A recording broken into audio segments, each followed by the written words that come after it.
Welcome to A Moment of Zen. Time to sit back and relax as model, actress, mentor, and supermom Zen Sams takes you on a sexy and wild ride, covering the latest in film, fashion, pop culture, cryptocurrency, fintech, cannabis, and entertainment from the millennial mom's perspective. Here's your host, Zen Sams. Welcome back, beautiful tri-state area. You're listening to A Moment of Zen right here on 710 WOR, the voice of New York, iHeartRadio. I'm your host, Zen Sams.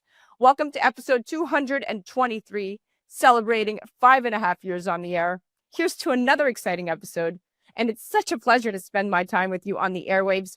Thank you so much for tuning in every Saturday night and engaging with me on social media thereafter. It truly makes all the difference. Please continue to follow me at Zen Sams. That's Zen with an X, not a Z, XENSAMS. And remember, all episodes of A Moment of Zen are available directly on our YouTube channel, Sundays at 2 p.m. via digital streaming. And you can also check us out on Your Home TV platform at mox.yourhometv.com. In the Hydration with Heart segment brought to you by Once Upon a Coconut, the deliciously functional coconut water that's clean, crisp, and camera ready, just like our guest, Nigerian international male model, John Mgbemena. He's going to get real about the pressures, perks, and the pain behind the perfect photo. We're also going to chat about the evolution of male modeling in the digital age and what it's costing behind the scenes. In the premiere debut of the Clean Collective segment brought to you by Society Brands, let's get real for a second. We brush our teeth twice a day, every day, and yet most of us have no idea what's actually in our toothpaste. Today's headline says it all. No fluoride, no parabens, no chemtrails. We're going to chat about how Primal Life Organics is leading the Clean Smile revolution. In our Going Deep segment brought to you by CO2 Lift and our Expert on the Microphone series, today we're joined by Dr. Kamakshi Zeidler. She's a board-certified plastic surgeon and founder of Aesthetx, the premier plastic surgery and dermatology practice in Silicon Valley, California. Today, she's going to join us to break down everything there is to know about breast implants, from sizing to placement to surgical technique.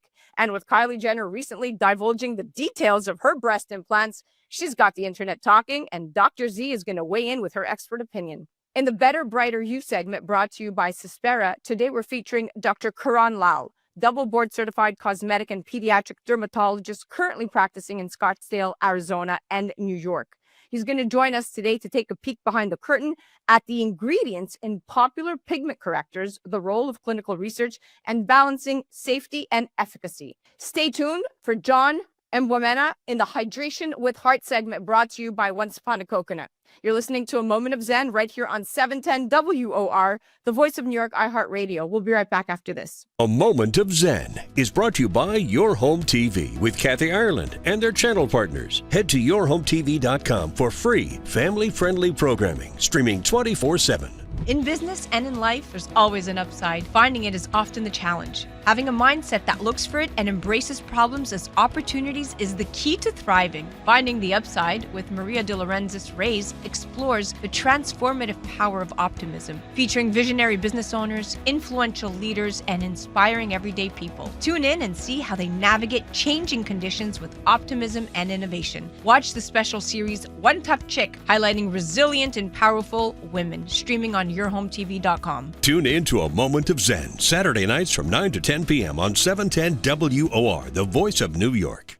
Welcome back, beautiful tri-state area. You're listening to A Moment of Zen right here on 710 WOR, the voice of New York, iHeartRadio. I'm your host, Zen Sams. This is the Hydration with Heart segment brought to you by Once Upon a Coconut, the deliciously functional coconut water that's clean, crisp, and camera ready, just like our guest. Today, we're pulling back the curtain on an industry that seems all glitz and glam from the outside, but behind every flawless photo is a human being navigating pressures most of us never see. Joining me now is someone who's not only walking runways from New York to Paris, but walking the line between digital perfection and real-life identity. From Nova Men to New York Fashion Week, John Mgbemena gets real about the pressures, perks, and pain behind the perfect photo. He's an international Nigerian model, and his work is a force. It spans commercial, fitness, and fashion modeling for global powerhouses like Nova Men, Boohoo Man, Bevel, Nike, Aloe, that's just to name a few. He's graced the pages of Hollywood Magazine, Style Cruise, and Dubai Magazine. He's become the face of major fragrance campaigns from Ralph Lauren to Valentino and Azzaro. But beyond the brand is John's discipline, charisma, and honesty that sets him apart. So today, he's here to talk about the truth behind the industry. We're chatting the evolution of male modeling in the digital age and what it's costing behind the scenes. Welcome to the show, superstar. Thank you. Thank you guys for having me. It's a pleasure to be on your platform. Thank you. Let's chat the evolution of modeling. So you've walked for Paris Fashion Week and fronted campaigns for some of the biggest names in grooming and menswear. So let's go back to the beginning. How has the modeling industry changed since you started, especially for men? And how has the rise of social media shaped what means to be a bookable model in today's world? Yeah, so to answer your question, the modeling industry has evolved since I last started, especially for male models. In the past, it was very narrow standards, like the Abercrombie and Fitch type of model. Now there's more diversity in body types, with the initiation of plus size models, backgrounds, and even personal styles. Brands are prioritizing authenticity and looking for models who bring more personality, a story, and influence, not just a look. So whether it's like, if they do like reality TV such as Love Island, which is popular right now, other entities is basically picking up more than the status quo. Social media has also changed the game. It's no longer just about being in front of the camera. It's about being your own personal brand. As a male model, that means showing more than just the jawline, physique. People want to connect more with you, who you are behind the image. That's back in the time I was starting, having a full beard wasn't the norm. It's more so clean shaven, like the perfect Abercrombie and Fitch type of model. But now the shift has opened doors for people like me who bring more to the table, whether it's through fitness, content creation, or even brand ambassadorship. Now let's chat fitness and skin routine, because your body is your temple and it looks amazing and your skin is flawless. Your look is obviously a big part of your brand, but behind the grooming and glamour is real commitment. Can you walk us through your fitness and skincare regimen? I mean, what keeps you runway ready, and what brands or routines do you swear by, especially when it comes to staying fresh under all those lights and cameras? Yes, definitely. And the keywords you pointed out is really discipline. Even me creating my ebooks, 6-pack in 45 days, is discipline. My fitness routine is built around consistency and a variety. I usually train 5 to 6 days a week, focusing on strength, HIIT, and core workouts. Morning starts with fast cardio or mobility work, and I prioritize functional movements that keep me lean and agile for shoots. Whenever you hop in a photo shoot, you want to always be ready, as well as even in a runway. So I prioritize these movements as well as give equal importance to recovery. Stretching, foam rolling, and sleep is very, very essential. And the skincare routine I use is simple but effective. I stick to a clean regimen, cleansers, toners, vitamin C serum in the morning, and a moisturizer with SPF. At night, I cleanse again using retinol-based products and thicker hydration moisturizer to repair overnight. And regarding the favorite brands and must-haves, fitness, Gymshark, Under Armour, and Nike for gear. For supplements, I like Ghost Lifestyle. And for skincare, CeraVe for the basics, The Ordinary for serums, and Bevel for moisturizer, which I'm a brand ambassador for, and Biker Revolution, another brand ambassador that's for me, also have great grooming products I use regularly. And daily must-have is I drink a lot of water, high-protein breakfast, a good SPF, and resistance bands for on-the-go workouts, especially when I'm about to walk the runway. I use a resistance band, do a couple push-ups, do a couple sit-ups when I'm about to perform, whether it's Miami Swim Week, Atlanta Swim Week, New York Fashion Week, or any fashion shows I'm doing. Right. This is what I love. We see the final product, but people forget just how much discipline and planning goes into keeping that standard every single day. It's not just genetics, it's strategy and, like you said, consistency. Now let's chat mental health and pressure. So in 2022, a study by the Model Alliance revealed that over 68% of models reported suffering from anxiety or depression due to body image expectations and inconsistent work. So for male models, the pressure can sometimes go under acknowledged. It's not something that we talk about for men. So what has your mental health journey been like in this industry, and how do you stay grounded when the job demands constant perfection? For me, it starts with reminding myself that my value isn't based on how I look or how many likes I get, especially with the social media culture. It's rooted in who I am off the camera too. What type of personality, what type of integrity I have, and how I just move around the industry as well as interact with other individuals. I stay grounded by keeping a solid routine, regular workouts, a clean diet, prayer, journalism, and time away for social media when I need to reset. And I also surround myself with people who know me beyond the industry, family and friends who remind me of my purpose. Sometimes you can get colluded with a lot of what's going on, but when you speak to family, when you speak to friends, they keep you definitely grounded and reminded of your purpose. And therapy and talking openly about what I'm going through has also helped, whether it's talking with friends, talking to family. There's no shame in admitting when you're feeling the pressures or burnt out. The industry is changing, and I think being honest and prioritizing mental health makes you stronger, make you a stronger model, creator, and a man. So I Yeah, believe yeah, it encompass everything. It just keeps everything flowing and keeps your mental health intact. yeah. Now, social media and brand power is a real thing. I mean, you've built your image both in front of the camera and online. So, for aspiring models listening, how much of staying booked today is about your digital presence? Is Instagram your modern day agent, if you will? Nowadays, with agencies, they'll still book you, send you gigs, but with Instagram, mainly brand deals such as Fashion Nova or such as Bevel will just reach out to me through social media based on the following as following I have, as well as the type of photos and the type of content that I'm posting. Really, in this day and age, because everything is based on send your Instagram, send your TikTok, send your YouTube. So they're basically, I'm not saying judging you, but it's an added value. So most of the time, you can skip the middleman, which can be your agent or even your manager, and they'll just go straight to you.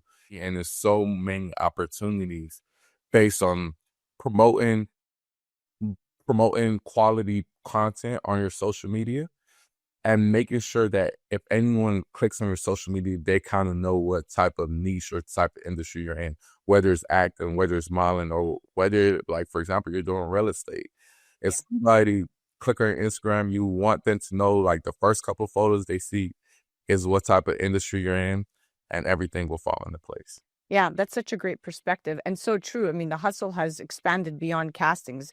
Now let's talk about biggest insecurity. So you've become a poster boy for confidence and charisma, but every model, every human has their vulnerable spots. What's your biggest insecurity and how have you learned to work through it? I'll say my biggest insecurity honestly was pretty much the way I look. Like, people will be, yeah, it's shocking. What? But growing up, I'll tell you, when I was in the high school, middle school, I was the smart kid. Many people really didn't gravitate to the type of person I was. So I remember, like, with my brothers, I have 5 brothers. There was a discussion. They was talking about who get more girls and who would get more girls or who would be in a relationship soon, who looked the best and stuff like that. I was ranked last out of 5 brothers. Oh no. So this is back. So I was, like, really more so like an athlete. I love sports. But in terms of modeling, I was like, because I had to, like, grow into my features. Right. So in terms of my insecurities, everything was really my insecurity. So when I got introduced to modeling, did the audition, they told me to walk again. I was taking it for granted. I didn't know the trajectory it was going to lead me into. And they finally accepted me. They said, "Oh, I think you can work." And they said, "Just work out and stuff like that." And after I did my first runway show, the rest is history. Now, tell us something no one knows about you. I mean, something that would shock people who only see your polished photos or magazine covers. I mean, let's throw the algorithm a curveball. Yeah, pretty much to go into what I'm saying is, and to add on backtrack, I didn't even have a prom day. So that's how you know I was in the type of thing. But people will know that I graduated with a biology degree. Um, I went to school for biology, got into pharmacy school, got into med school and stuff like that. It was just more so I love science. I'm highly, again, intelligent. So one thing people don't really know, they don't really know the academic side of me, the intelligent side. They think I'm more so like a jock, eye candy, Oh, sexual sexual type of individual, but really went to college, graduated with a biology degree. I still work in tech as well. Like, so in terms of the mindset, in terms of like how I was raised, and in terms of what I do, and in terms of what I enjoy, it is a total contrast in what people will see me as on Instagram and on social. and now I'd be remiss if I didn't ask you the very important question. This is the Hydration with Heart segment brought to you by Once Upon a Coconut. I personally can't live without my coconut water. It's part of my pre-workout routine. It's part of my everyday. Talk to me about hydration. What's your hydration hack? And what are your thoughts on coconut water? Going back in the day, my dad used to always eat coconut and corn. Granted, he would always cut the coconut down, eat the corn and stuff, but I always was drinking coconut water at a childhood, but I never really like enjoyed it or not enjoyed it. But it was always something. But when I really actually enjoyed it, I was like, oh, this is good, was when I went to Curacao like 2 to 3 weeks, 2 to 3 months, my bad, ago. But my hydration hack is always drink water, especially spring water. I always try to drink water daily. Just try to be consistent, because the more I work out 5 to 6 days a week, and I do like great cardio, so I sweat a lot. But the more you drink water, the more it helps your skin, the more it helps your hair growth. It is very, very essential when you drink water, whether it's Oh, we are 60% water, so we definitely have to keep replenishing. And yeah. on that note, what I'm going to do is we're definitely going to send you sample packs from Once Upon a Coconut to keep you hydrated, to make sure we're replacing those electrolytes for all your workout routines and sessions. And we are at the end of our date with that. Thank you.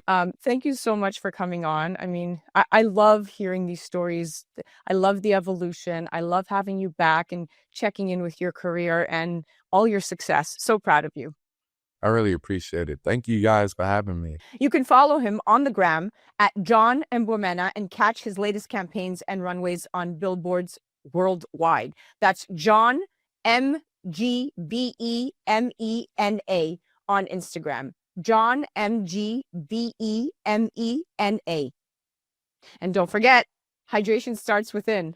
Once Upon a Coconut is your go-to clean coconut water for that model glow from the inside out. Until next time, stay hydrated, stay grounded, and stay unapologetically you. You're listening to A Moment of Zen right here on 710 WOR, the voice of New York, iHeartRadio. That was the Hydration with Heart segment brought to you by Once Upon a Coconut. We'll be right back after this.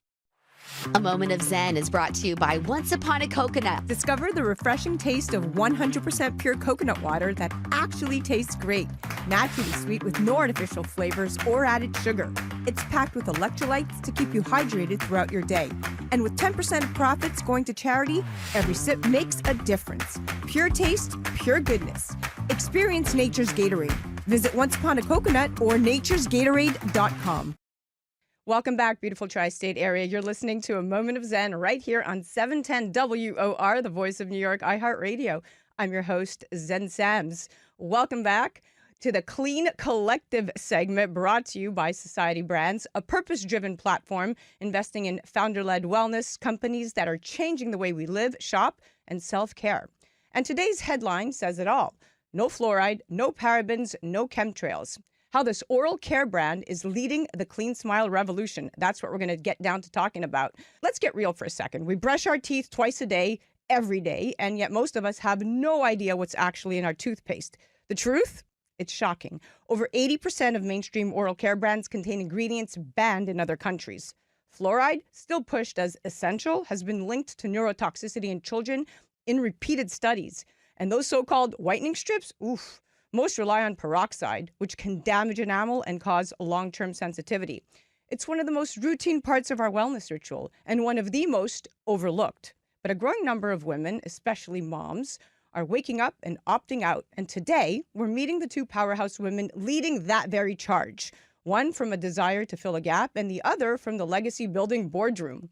Amanda Ake is the president of Primal Life Organics, a clean oral care brand trusted by families and wellness-forward women alike. She's a single mom and fierce advocate for special needs families. She doesn't just develop products, she tests them at home, formulating clay-based tooth powders, detox rinses, and peroxide-free whiteners that put results and safety on equal footing. She's redefining what it means to smile clean and proving that performance doesn't have to come with a chemical warning label. She's going to be joined today by one of the most respected operators in consumer product innovation. Shawn Dougherty is the co-founder of Mophie. Yes, the battery case that saved millions of iPhones, which she grew from a barn in Michigan into a $250 million global brand. Now, as co-founder and CEO of Society Brands, she's building a portfolio of wellness-first companies like Primal Life Organics, giving mission-driven founders the infrastructure to scale without losing their soul. Amanda, Shawn, welcome to the show, superstars. Very exciting times. So, Amanda, well, I'm going to chat the wake-up call because this is really what got me with your story. The oral care industry is on track to hit like $60 billion globally, and yet most of that growth is tied to synthetic ingredients and chemical-based solutions. It's mind-blowing when you do the research. What was your personal wake-up call that made you say, all right, there has to be a better way, and I'm going to help pave that way? So I'm a mom, and becoming a mom, having kids of my own, always made me far more aware of the things we're putting in our body, on our body, around our bodies. But the moment I realized that my kid's toothpaste has a warning label, a poison control warning label on it, was just this massive wake-up moment. You shouldn't have a poison control warning label on something I'm asking my kids to put in their mouth twice a day, every day. So I was determined. We had to have a better option. Yeah, and that kind of clarity when wellness and motherhood collide, right? It creates movements. You didn't just find a gap, you filled it with purpose and performance, which brings me to you, Shawn, the founder instinct. I really want to talk about that. You've been pitched by hundreds of brands, but only a few truly align with the Society Brands philosophy, and fewer still make it through the door. So what was it about Amanda and about the Primal Life Organics that made you lean in, and how do you recognize when a brand has what it takes to scale without compromise? She's just full of life, and she lives and breathes the brand. And that's how the best brands are created, is for an internal need. Whether it's back in the day when my iPhone died and I knew the rest of the world's iPhone was dying, or, just waking up to these toxins that are being put in our body and needing to find a better solution. So Amanda just lives and breathes Primal Life Organics, and she invents a lot of the products herself and does all the jobs, really. And that's what an entrepreneur is. It's just someone that listens to the consumer and is near and dear to the brand and is doing it for something much bigger than what's bigger than your kids and everyone else's kids? There's just so much, doing good that happens with some of these amazing brand founders that we come upon, and Amanda's one of them. Now, Amanda, let's chat about ingredients to watch, right? So fluoride, SLS, triclosan, artificial dyes, ingredients still common in mainstream products, even though many have been linked to endocrine disruption, sensitivity, and even gut imbalance. So what is the biggest red flag ingredients women should look out for in their toothpaste and whitening kits? And how does your formula tackle those issues naturally? Let's talk about fluoride. We live in a country, unfortunately, that still tells us that fluoride is key, that's what we use to keep our teeth strong, to keep our mouth healthy. Except fluoride is absolutely linked to all of those things. It's linked to fertility issues, gut issues. It is linked to so many problems that are mainstream issues, thyroid issues. I mean, how many people do you know with thyroid issues? Yet we're still going out and we're buying tubes of toothpaste, brushing our teeth with it twice a day at least, and we're putting that fluoride in our bodies. And all of your health and your entire body is linked to your mouth, your gut health, your heart health, your brain health. So everything you put in your mouth is going to affect all of those different systems. And we're still putting fluoride in all of these products and telling people that that's safe and effective and that's what you should use. So instead, we switched over to nanohydroxyapatite. So hydroxyapatite is absolutely the substance that is naturally found within your teeth's enamel. So we added it to the products so that it could help to remineralize those teeth and restore that enamel as it's lost. And then we paired it with theobromine, which is going to help to strengthen that enamel. So we're going to remineralize it, and then we're going to go ahead and help to strengthen it to make your teeth more cavity resistant. It's wild how something so routine like brushing our teeth can be such a hidden threat. I mean, you're empowering us to ask better questions, so thank you. Now, Shawn, let's talk about scaling without selling out, right? It's no secret that clean brands often get watered down as they grow. We've seen it happen. Society Brand seems to do things differently. How do you help Primal Life Organics and their team keep their formulas pure, their messaging tight, and their community trust intact as they scale? Sure. Yeah, we amplify the founder's vision. We don't dilute it. They all come in and they have these special sauces. And so we really like to figure out what those special sauces are and then put the rest of the ingredients on the table just to make it so, these leaders can stay more focused on product innovation and the things that are their special sauce that have allowed them to grow the business to the point that they have. We bring smart sourcing, supply chain support, finance, great partnerships like this one. Big shout out. Big shout out to iHeart. But the founder's voice stays central, and we just give it a bigger mic. Now, the whitening myth, Amanda, I want to come back to this. Many women are afraid to whiten, especially those pregnant, breastfeeding, or with sensitive gums.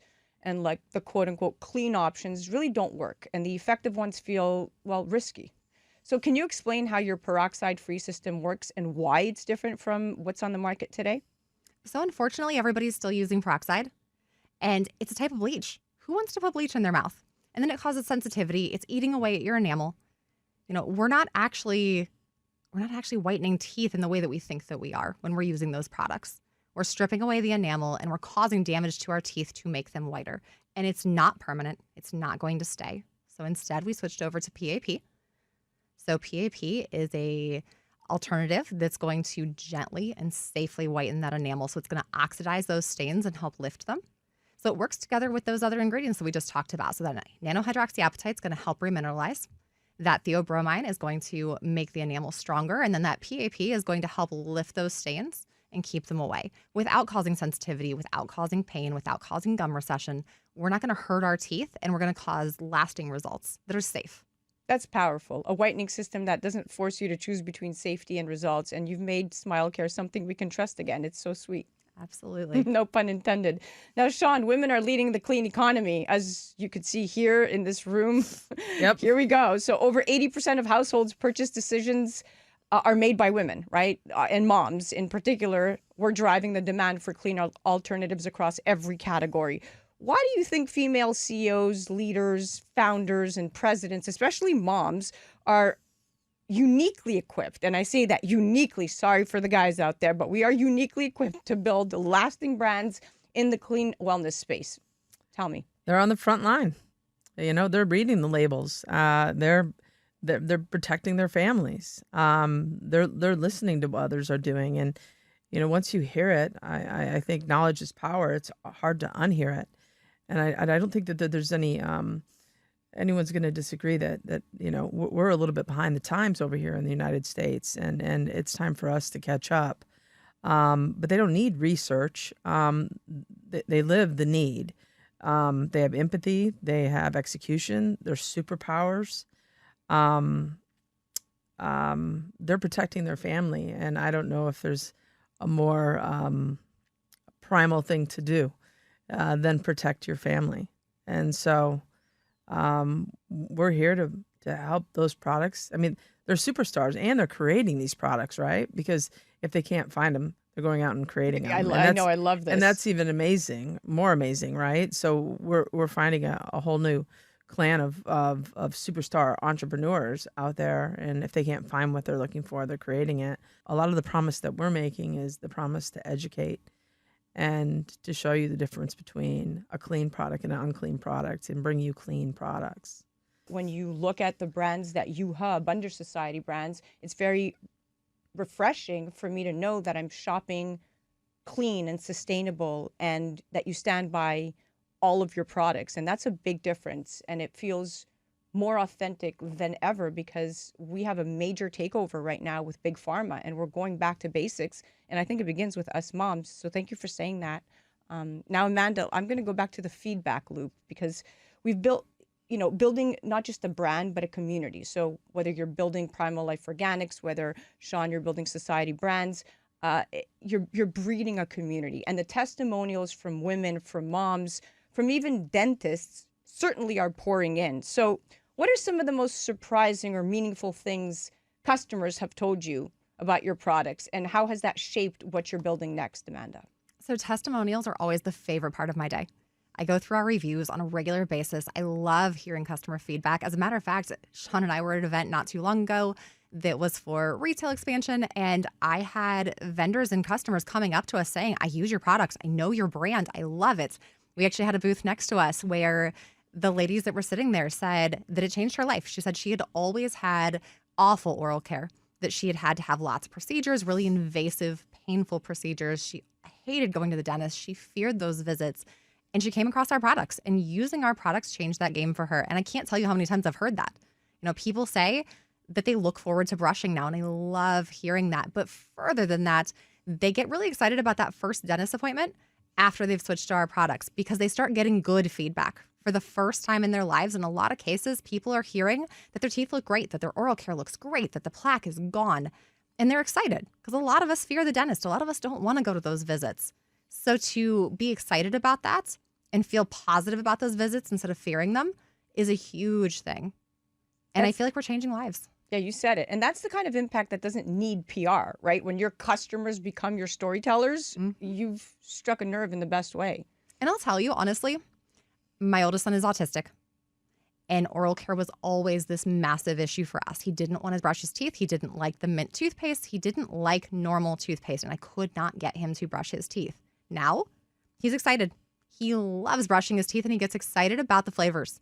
So every single month he asks me, okay, what's this flavor? Can I try it? What's the next flavor? Can I try it? And you know how fun that is to see this child that I couldn't get to brush his teeth excited about his oral care. That warms my heart. Absolutely.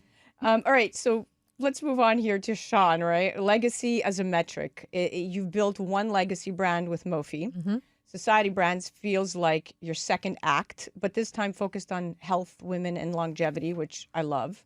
Mm-hmm. Beautiful tagline. What kind of legacy do you want Society Brands and even Primal Life Organics, by extension, to leave behind in this wellness wave?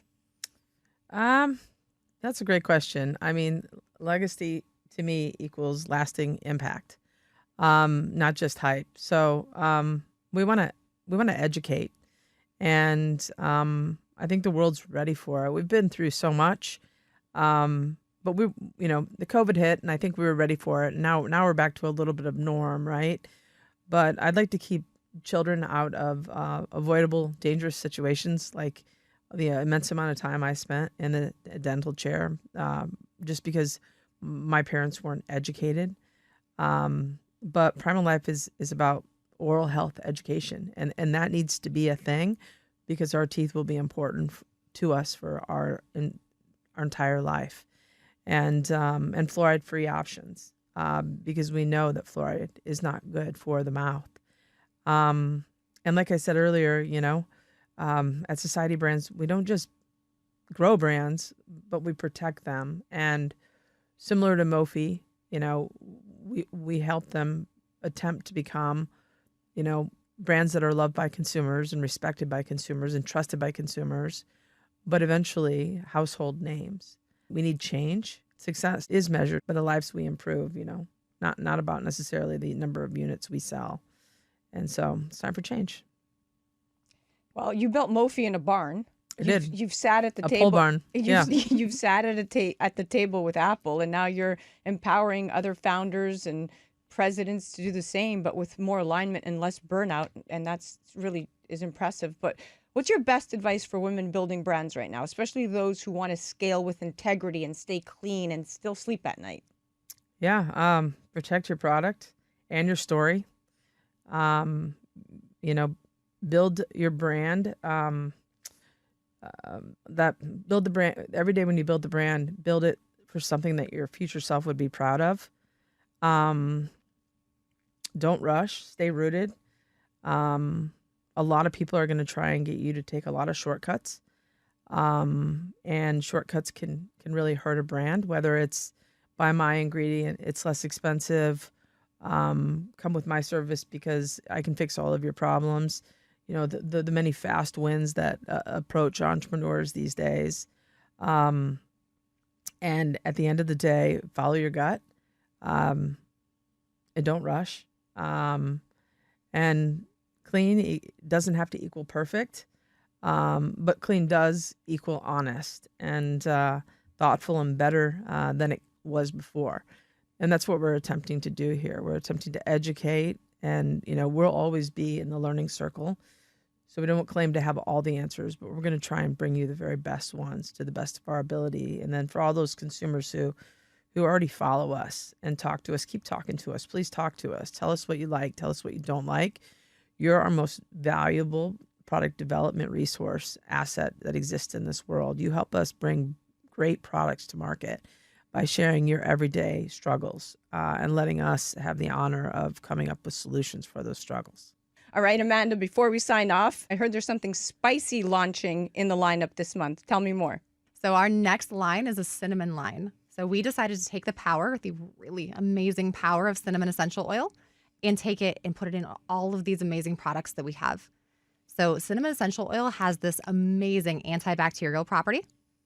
So you need to stop that acid attack in your mouth. Anytime we have an overabundance of bacteria in our mouths, it causes that acid that eats away at our enamel. So anytime that we can find something that will help to do away with that bad bacteria in our mouths without harming the good bacteria that our oral microbiome absolutely needs, we want to add that into these products. So we're going to take those Dental Boost and the activated charcoal and all of those clays, and we're going to add cinnamon essential oil to it to make this amazing, delicious product that makes people want to brush again.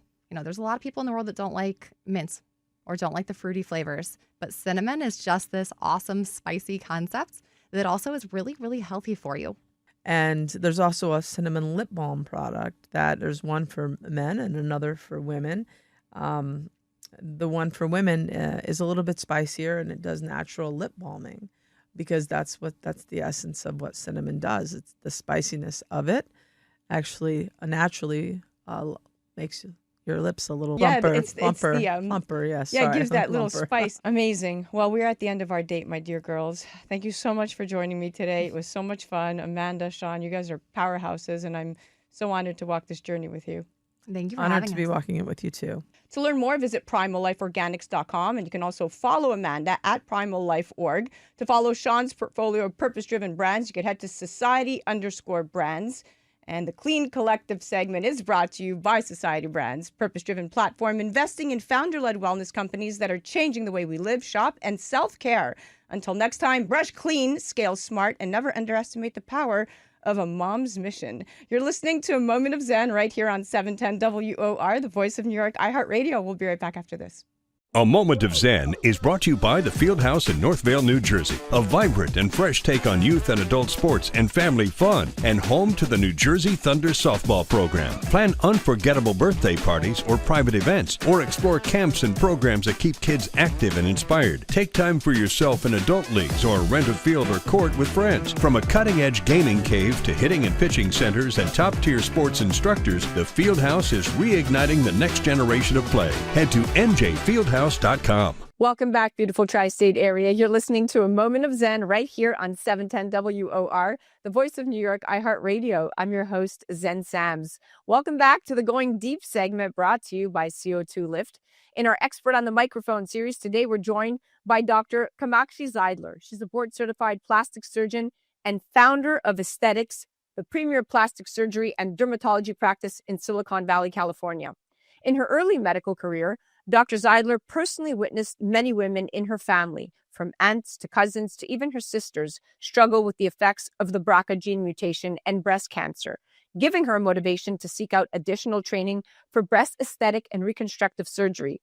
Today, she's an expert in the field, and she excels in sophisticated procedures like revision cosmetic surgery, making her renowned not only in the heart of Silicon Valley, but around the world. Today, she's going to join me to break down everything there is to know about breast implants, from sizing to placement to surgical technique. With Kylie Jenner recently divulging the details of her breast implants, she's got the internet talking, and Dr. Z is going to weigh in right now with her expert opinion. Welcome to the show, superstar. Thank you for having me. Okay, let's dive right in, and welcome back. We love having our experts on the microphone contribute regularly, so thank you for coming on. Absolutely. So after an inquiring fan posted a TikTok about Kylie Jenner's flattering boob job, Kylie casually replied, coming clean with the specifics: 445cc, moderate profile, half under the muscle, silicone, and even naming her surgeon, Garth Fisher. Naturally, this sparked discussions about both implant sizing and surgical techniques. So I'd love to get your thoughts on this. Let's start with sizing.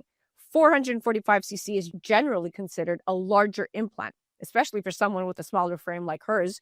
And some plastic surgeons have shared their thoughts online, calling Jenner's implants too big. So, when it comes to choosing the right implant size, how do you help patients find what's best for their body versus what's trending online? I mean, in today's age, is still a common misconception that bigger is always better, or do you find that proportion is becoming the priority? I think you're really hitting the nail on the head saying that proportion is really where we're going for. Rewinding a little bit, the reason why women get breast augmentation is to feel confident in their bodies, right? That's really the ultimate goal, not to look a certain way in a photo. And so hitting it right is really about getting the patient to the aesthetic that they want. Of course, as doctors, we're here to make sure they do that safely, right? And get really long lasting results. So there's a lot that goes into picking the right implant. And I think that most of us as surgeons have our own methods. For me and many of my colleagues, we do have patients bring in inspiration photos. And a lot of people do bring in photos of Kylie Jenner. And there are people who, bring in different photos. And what it's doing is it's patients doing their homework to kind of come up with the aesthetic that they really feel is right for them. It doesn't necessarily mean that they know this is the exact implant and style and profile and the way the surgery needs to be done, because everyone's anatomy is different. So, but back to that fact, a celebrity who has a well-known body and an aesthetic is a great way for patients to be able to understand and communicate what they want. Now let's chat about both placement and surgical techniques. So I'm going to pivot back to Kylie. So Kylie shared that her implants were inserted half under the muscle. So can you break down what this means and how it compares to other placement options? And in general, what surgical techniques you're seeing as the most popular or in demand right now? Yeah, absolutely. So I think implants can be placed over the muscle, under the muscle, or this part under the muscle, which we call a dual plane. Dual plane meaning, two things, a little bit of this, a little bit of that. And dual plane basically means that you lift the muscle up a little bit to get a little bit of lift. So when you lift the muscle up and allow it to window shade up, it actually pulls the breast tissue up. So it's a way of doing a little bit of an internal lift. If the breast tissue is a little bit loose and a patient doesn't want to get a full surgical lift with scars on the breast. And that's what that part under the muscle means. Wow. All right. I didn't even know. See, I learned something new every day on this show. I love it.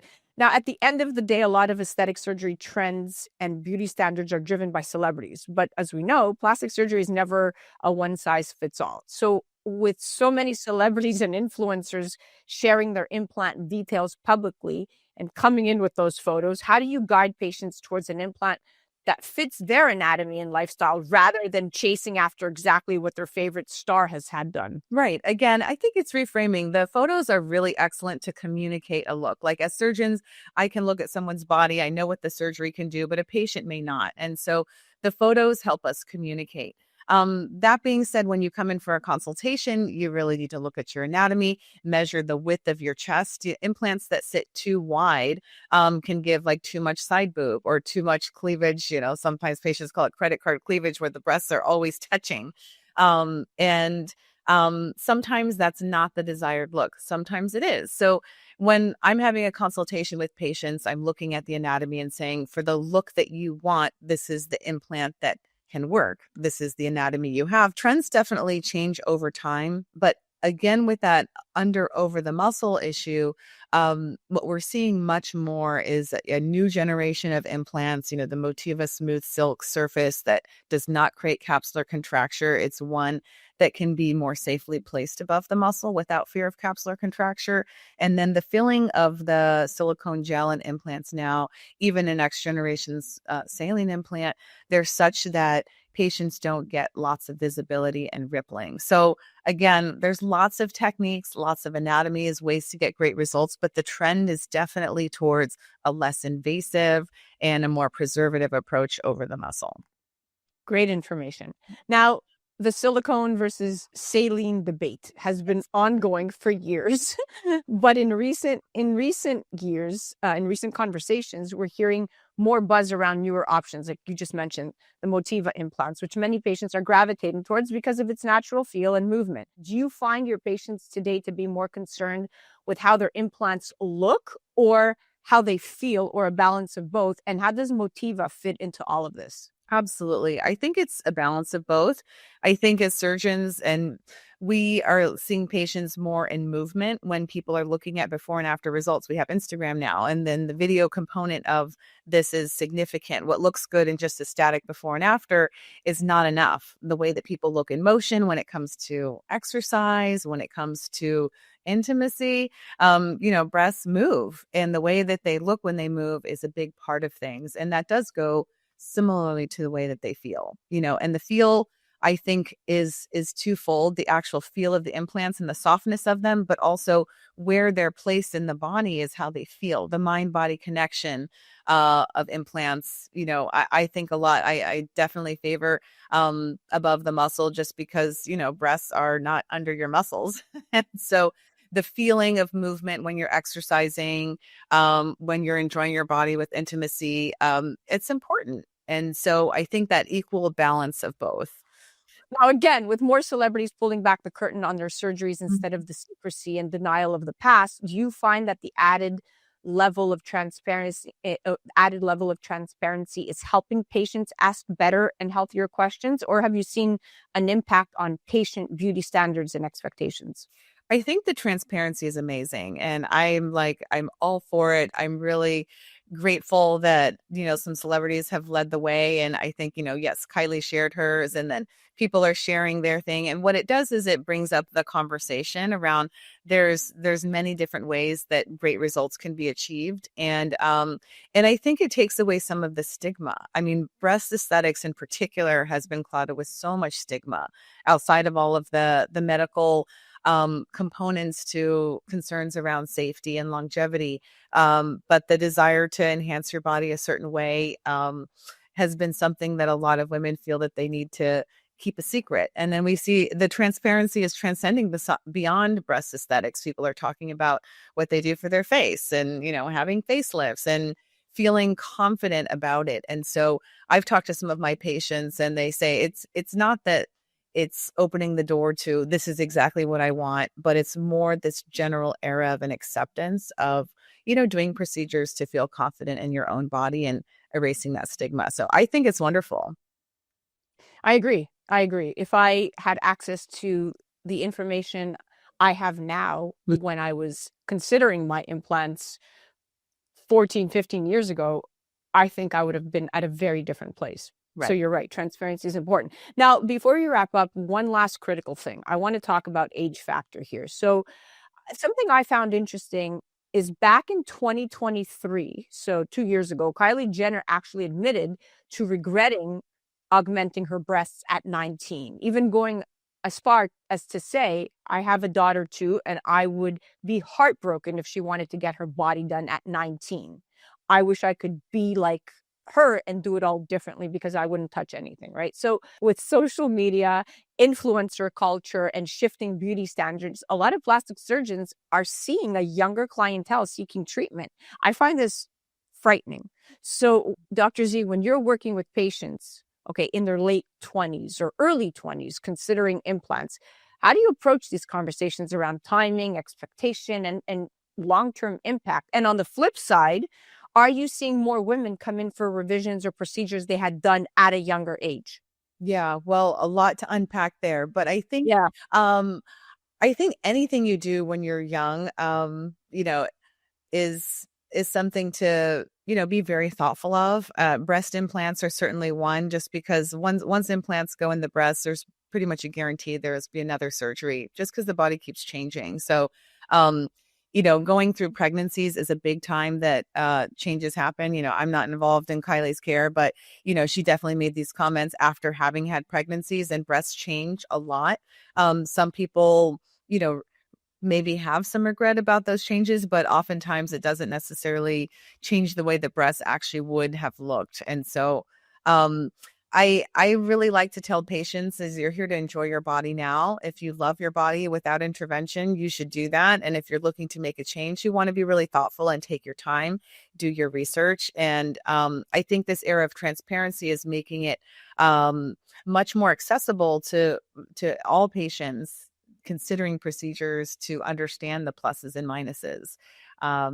So yeah, at 19, having implants, placed under muscles, very aggressive surgery, lifts, maybe are things that patients regret, but having a very safe procedure with good understanding of all the options, I think can still be very empowering. I mean, in your 20s, you're enjoying your body and wearing fashion, you're traveling the world, living life, or, pursuing your dreams, and feeling confident in your body, I think is really important. Yeah, and 19 is very different than 29, right? It's very different. Yeah. Yeah, and you just very eloquently said that. So thank you for framing it. Well, we are at the end of our date, my dear. Thank you so much for coming on. It's always a blast having you, and I learned so much, and I now want to just come to you for like all my procedures.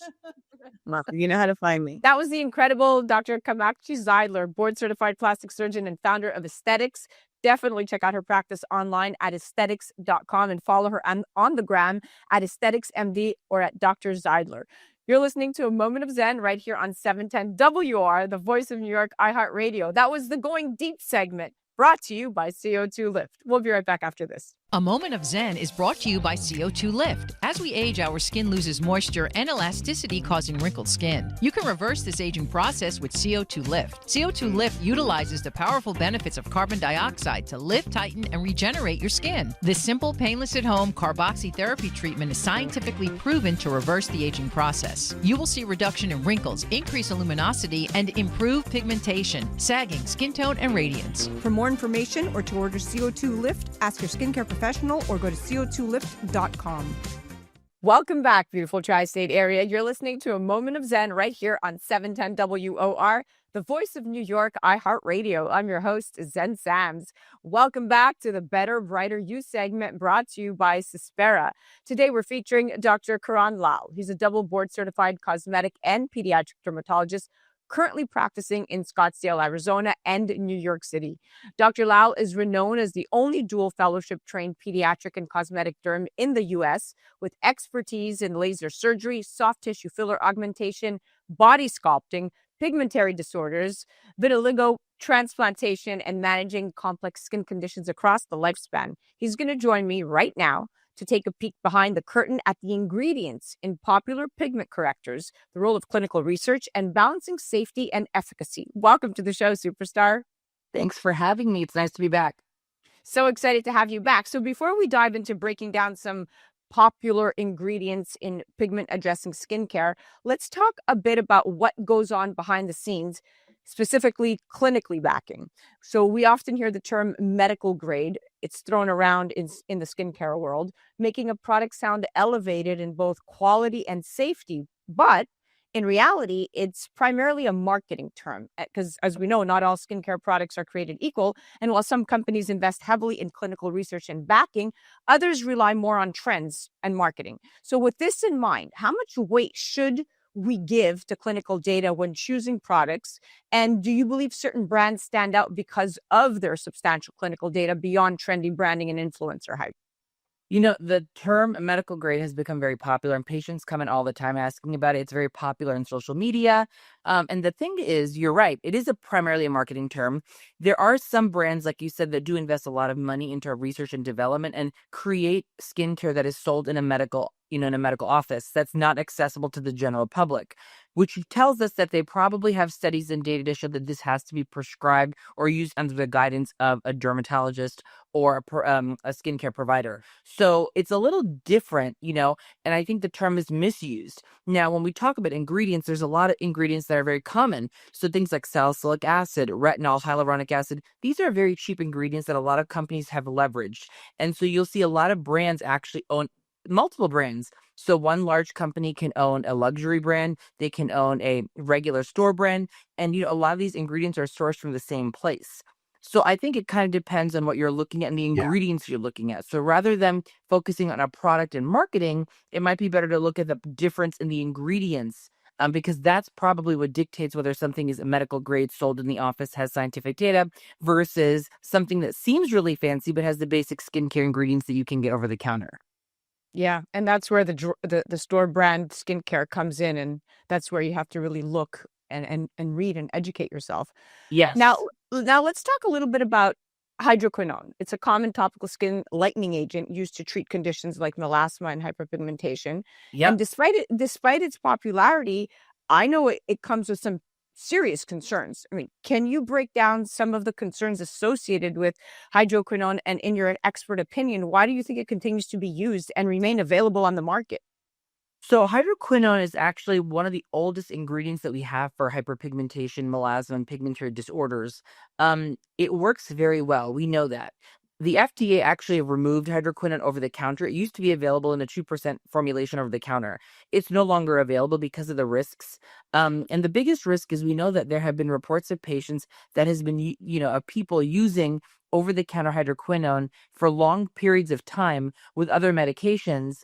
And it has led to some side effects, particularly one which is really rare called ochronosis, where instead of your skin getting lighter when you're using the topical hydroquinone, it actually gets darker. And it's an enzymatic process, and that pigment is very hard to treat. So hydroquinone currently is only available as a prescription.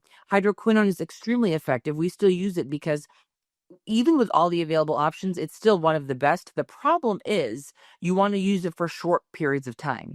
So you want to use it under the guidance, of your skincare provider, and use it for 3 months at a time and then take a break. And so we all need non-hydroquinone products to also manage hyperpigmentation, to give our skin a break, to reduce the risks of ochronosis and other side effects like irritation.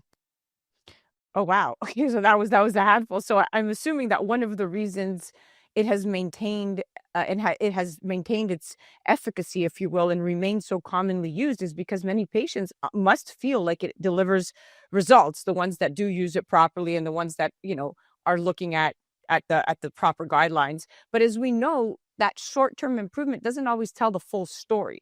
So, Dr. Lau, what is it about hydroquinone that gives patients the impression it's working so effectively? And can you perhaps explain what's happening on a deeper level, specifically what's going on in the background with the Yeah. melanocytes, which can lead to rebound pigmentation? I've heard. Is this accurate? Yes. So basically, what hydroquinone does, it reduces the activity of an enzyme called tyrosinase. Tyrosinase is an enzyme that helps make pigment in the skin. When you have hyperpigmentation or melasma, you have excess melanin in the skin, and that is due to overactivity of tyrosinase. Now, melasma is a little bit more complicated because melasma is a disease that involves hormones, sun exposure, pigment, vessels, so it's a little bit more complicated. Hydroquinone only really addresses one of those concerns, which is the pigment process. And we know conditions like melasma often involve multiple pillars and pathways.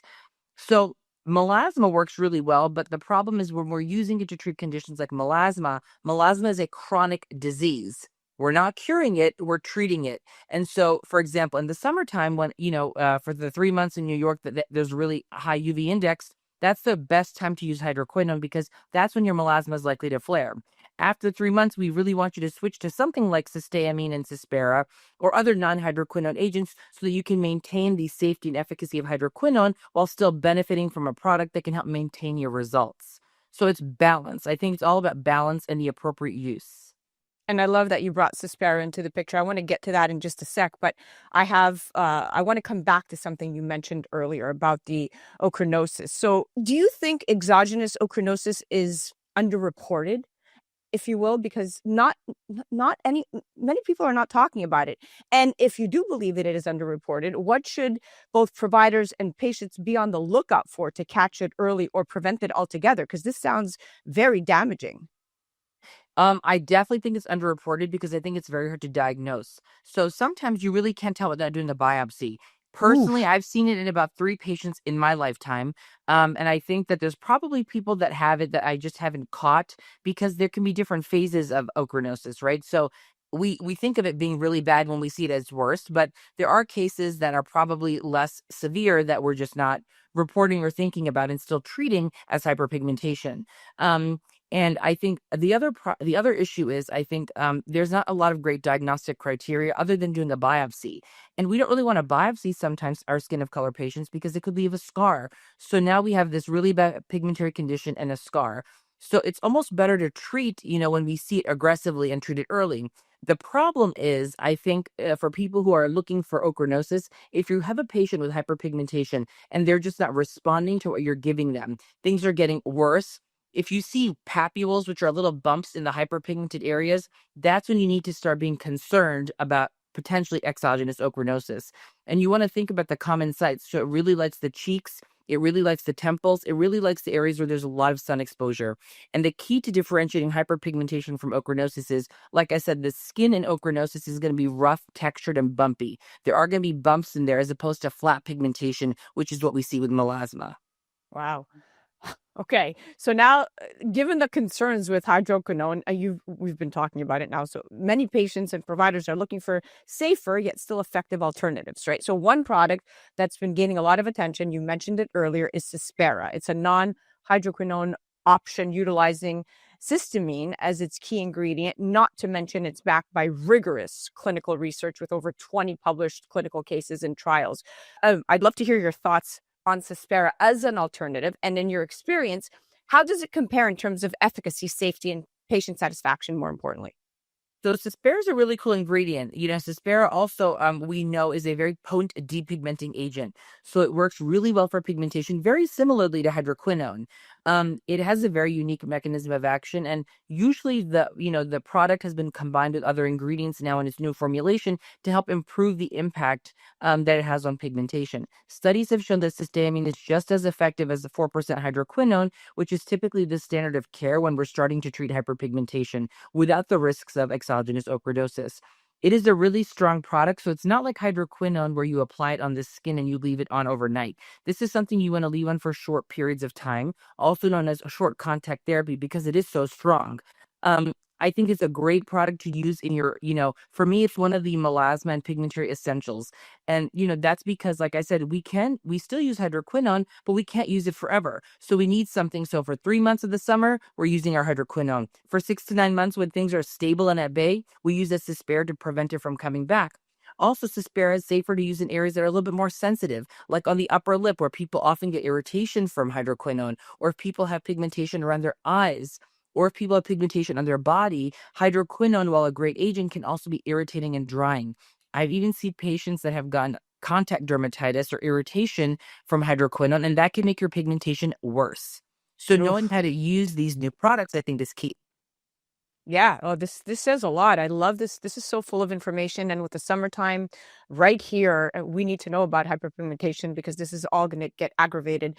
So before we wrap up, with so many ingredients on this market, some of which we discussed today, in your personal treatment philosophy, do you strive to prioritize non-cytotoxic and non-carcinogenic ingredients when treating skin conditions? Because they're not always easy to find. And do you think the industry as a whole is moving in that direction?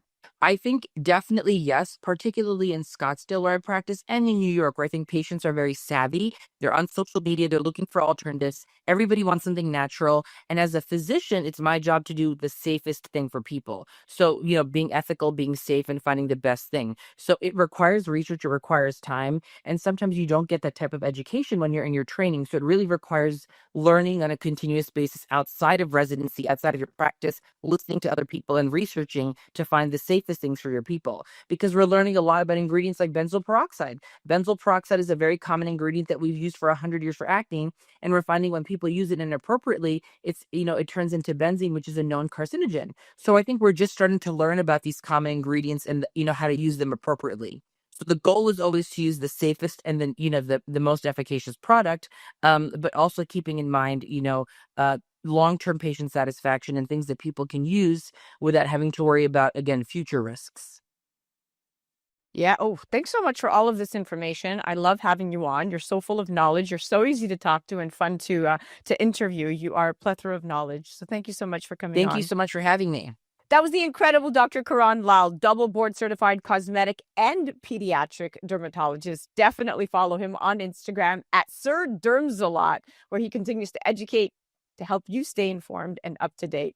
This was the Better, Brighter You segment brought to you by Suspera. You're listening to A Moment of Zen right here on 710 WOR, the voice of New York, iHeartRadio. We'll be right back after this. A Moment of Zen is brought to you by Suspera. If skin discoloration is making it hard to find your Zen, Suspera can help. Stubborn pigmentation, dark spots, and uneven skin tone concerns go beyond the surface, affecting both confidence and self-expression. In a sea of skincare choices, Suspera stands apart. Backed by science and trusted by dermatologists worldwide, Suspera is powered by the advanced cysteamine isobonic amide complex, delivering clinically proven results and effectively targeting mild to persistent discoloration while restoring the skin's natural glow.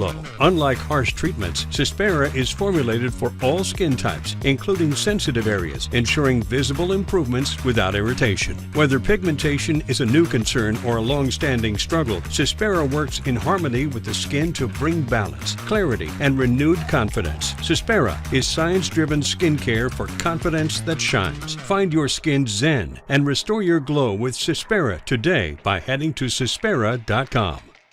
Well, that's a wrap, my dear friends. Remember to join me right here on 710 WOR, the voice of New York, every Saturday night from 9 to 10 p.m. Or you could head to 710WOR.iHeart.com/A Moment of Zen. Also remember that we're live on Traverse TV Sundays at 1 p.m., YouTube Sundays at 2 p.m., and all episodes of A Moment of Zen are available on your home TV platform. You could head directly to mox.yourhometv.com. Thank you for listening to A Moment of Zen. It's been an absolute pleasure being your host. Thanks again to all of our sponsors that continue to make the show possible. And remember that happiness is the only thing that multiplies when you share it. A big shout out to our newest sponsor, Society Brands, debuting the Clean Collective segment right here on A Moment of Zen on 710 WOR, the voice of New York, iHeartRadio. We'll be back next week.